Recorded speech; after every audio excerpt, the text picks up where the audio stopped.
নমস্কার, আমি মন্দিরা। আজ আবারও আপনাদের সঙ্গে কবিতার আলাপনে।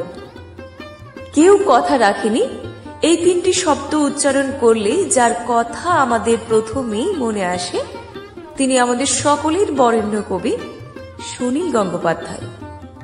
তারই অন্য আরেকটি রচনা না পাঠানো চিঠি, তার নির্বাচিত কিছু অংশ আজ আপনাদের সামনে, বাকি অংশ আগামীতে। মা, তুমি কেমন আছো?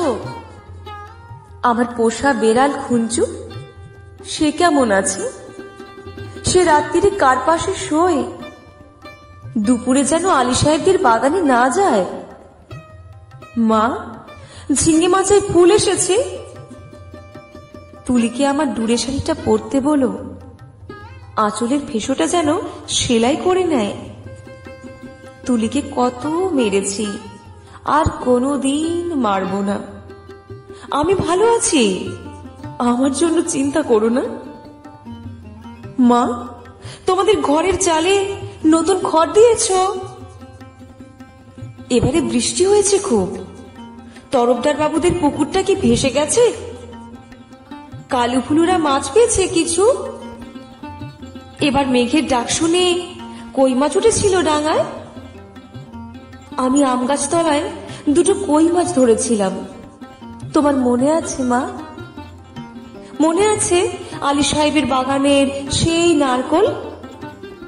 চুরি করে আনিনি, মাটিতে পড়েছিল, কেউ দেখেনি। নারকল বড়ার সেই স্বাদ এখনো মুখে লেগে আছে। আলী সাহেবের ভাই মিজান আমাকে খুব আদর করত। বাবা একদিন দেখতে পেয়ে চেলা কাঠ দিয়ে পিটিয়েছিল আমাকে। আমার কি দোষ? কেউ আদর করলে আমি না বলতে পারি? আমার পিঠে এখনো সেই দাগ আছে। আলী সাহেবের বাগানে আর কোনো দিন যাইনি।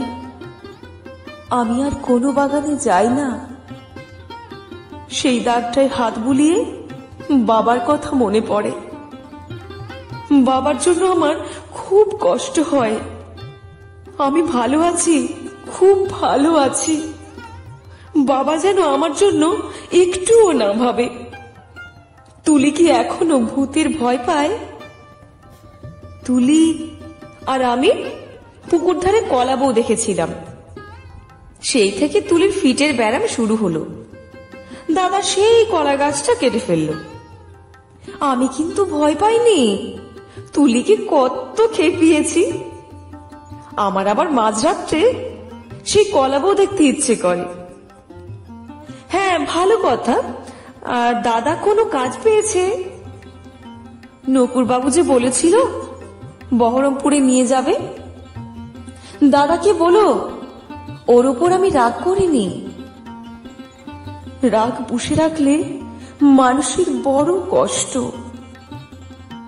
আমার শরীরে আর এক ফোঁটাও রাগ নেই, আমি আর এক ফোঁটাও কাঁদি না। মা, আমি রোজ দোকানে খাবার খাই। হোটেল থেকে দুবেলা আমার খাবার এনে দেয়। মাংস মুখে দিই, আর তুলির কথা, কালু বুলুর কথা মনে পড়ে। তোমাদের গ্রামে পটল পাওয়া যায় না? আমি আলু পটলের তরকারি খাই, পটল ভাজাও খাই। হোটেলে কিন্তু কখনো শাক রান্না হয় না। পুকুর পাড় থেকে তুলি আর আমি তুলে আনতাম কলমি শাক। কি ভালো, কি ভালো, বিনা পয়সায় কোনো দিন আর কলমি শাক আমার ভাগ্যে জুটবে না। ধন্যবাদ। সকলে ভালো থাকবেন, সুস্থ থাকবেন, আর অতি অবশ্যই সৃজনে থাকবেন।